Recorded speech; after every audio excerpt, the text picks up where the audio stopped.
Hey everyone, and welcome back to another GTA Online Casino DLC video. Since I have PC now, I have access to the drip feed cars early, so what I'm going to do is split this up into two parts because there are so many vehicles and I don't want this video to be an hour long. So today we're going to look at the ones from the legendary Motorsports website, and then in part 2 we're going to look at the ones from the Southern San Andreas Super Autos website. And we're going to talk a little bit about the customization, and I'll let you hear how they sound, how they handle, stuff like that. So let's start out with the Vicer Neo. This one might be coming out first for all we know. I hope it does because this is the best looking car out of all of them in my opinion. It's got a good amount of customization on it. You can change the bumpers, the exhaust, the hood, add some things to the roof, which I didn't because I thought they were kind of ugly. You can add a spoiler, change the grille. It has some different liveries to choose from. Honestly, I think the car looks best without any liveries, so I just didn't put any on. The stock rims on this car are some of the best ones in the game in my opinion. I think they look amazing. And that's pretty much it for the customization. Now I'm going to let you guys listen to the engine for a bit so you can hear how that sounds.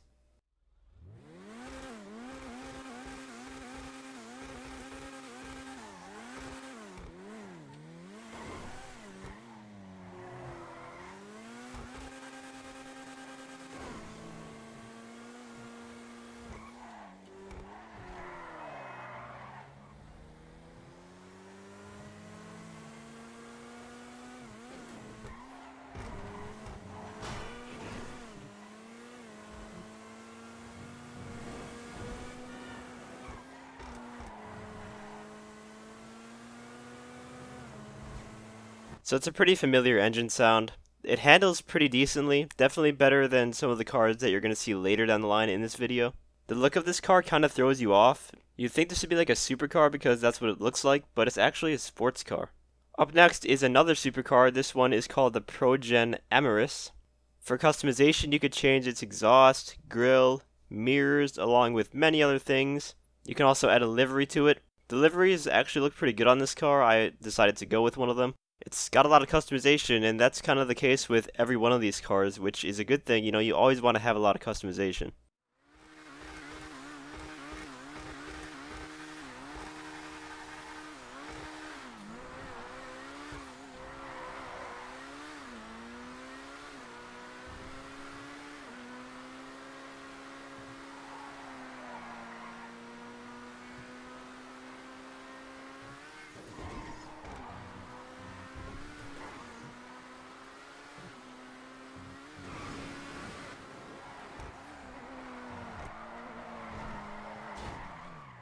I wasn't really the biggest fan of the handling on this car. It seemed to spin out a lot, and it didn't have the best traction in the world.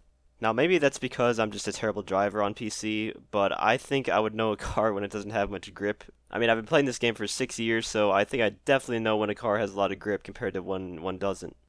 This car is called the Ocelot Locus. This is the second sports car we're looking at today, not the first one, because the Neo is a sports car. And it's definitely an interesting looking one. I do like the way the back looks. It's got your typical exhaust, bumper, and hood upgrades, some different liveries to choose from. I decided to go with the Excel one, which I thought looked the best out of all of them. I like the roll cages that you could put on this car because I'm not really the biggest fan of how it looks completely open in the front. It just looks kind of odd to me. So I'm glad those are there.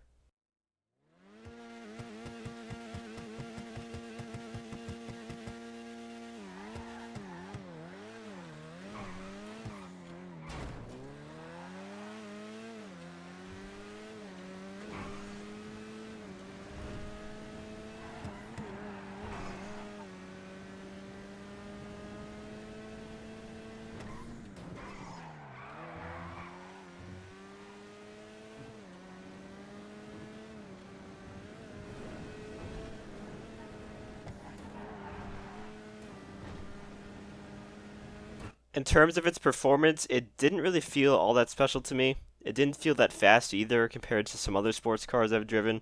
I think it's going to be slower than the Neo. But for the exact results, you're going to want to go to Bruffy's channel for that. Moving right along, oh man, this one is amazing. Definitely in my top 5. This is the Benefactor Krieger, I don't know, probably either one works. And my god, that back looks nice. It kind of reminds me of a mix between like a Lamborghini Murcielago and an Audi R8. Summarizing some of the customization, you can change the exhaust, you can change the hood. I prefer the more smooth look on this car, so I used the smooth one. For the livery, I just went with the classic double black stripes.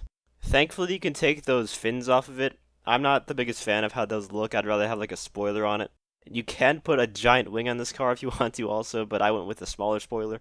And to finish it off, I put some wheels to match the color of the car.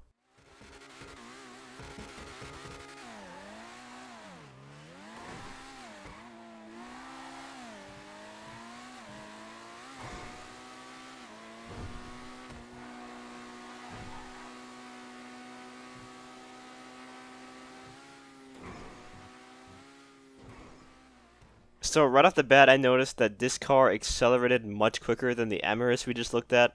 It also has much more traction, even though I am crashing into things a lot in the gameplay. But yeah, I think I'll definitely be buying this car when it comes out. This is another sports car by Ocelot, however, it's a 4-door car instead of a 2-door car. Some of the customization is pretty ugly, I have to admit. Lots of carbon options that don't look that good in my opinion. It has 11 liveries, just like a lot of the other cars. This seems to be a trend. I decided to go for a more clean look on this car, so I didn't equip any livery. A couple of things to note about the customization though about this car. I'm sure you've noticed that this car has a spoiler on it by default. Well, you can actually take that off if you want. You just have to buy the spoiler underneath the stock one, and then quickly cycle back and forth until it disappears, and then re-equip the stock one, and you'll have no spoiler. And another thing that you should know is that the stock wheel color will match the primary color of the car.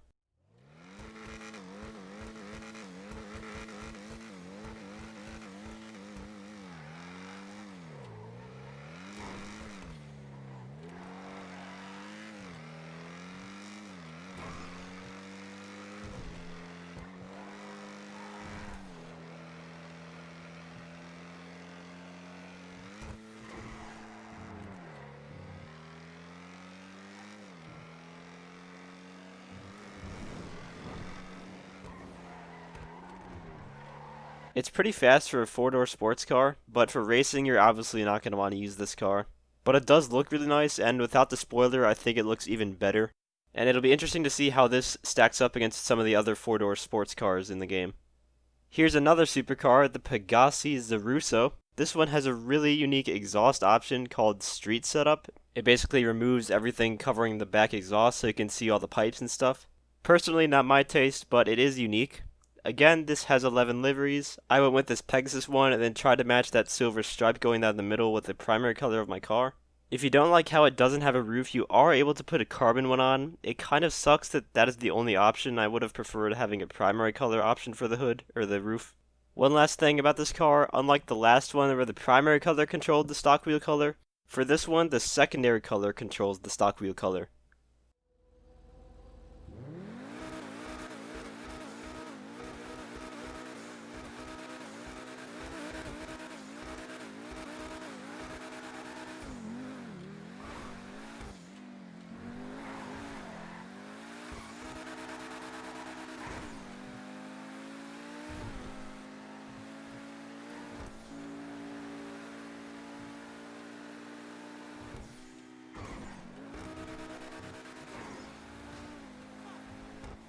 I don't think this car is going to be as good as the Krieger. That being said, I think it's a bit better than the Amorous. If I were to put them in order, I think it would be the Krieger in first, the Zorrusso right here in second, and then the Amorous at last in terms of performance. Top speeds might be a different result, but in terms of handling, I think that's how it goes. So that was the last new supercar of the update. Now we hop into, or should I say onto, the Western Rampant Rocket. This is the most unique looking vehicle of this update, I think I can safely say. Unfortunately, it doesn't have much customization though. The only thing you can really change is the engine block. This vehicle does have the best liveries though in my opinion. The Wiener Club livery is hilarious. I mean, let's be honest, this is definitely just a meme vehicle. Like, imagine just starting up a motorcycle race and in the back you just see someone on this thing. Oh my god, that'd be funny.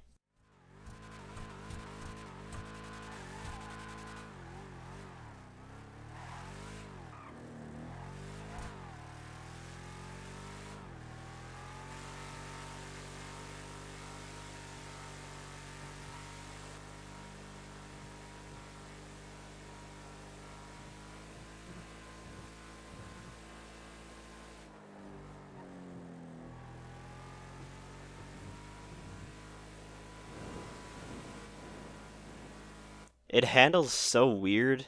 and it just looks really stupid when you're on the road driving it.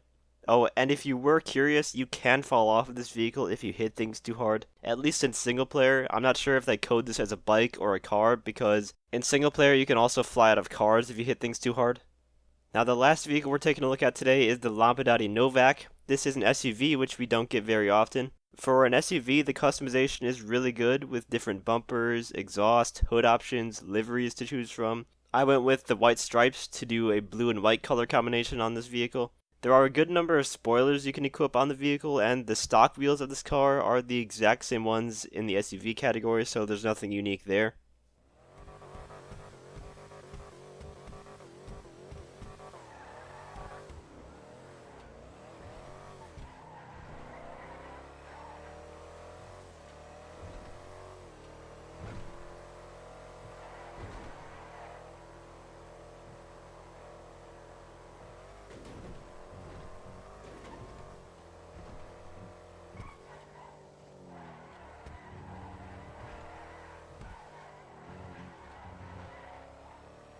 It'll be interesting to see how this one stacks up against some of the other SUVs in terms of its performance. To me, it felt good to drive and it sounded really nice too. It kind of reminded me of the 8F Drafter's sound. But those are all the vehicles that are on the legendary Motorsport for drip feed. Next, we will be taking a look at the vehicles on the Southern San Andreas Super Autos website. If you guys enjoyed or found the video helpful, feel free to leave a like, as well as subscribe to my channel for more guide and PvP related content. And as always, thanks for watching, have a great day.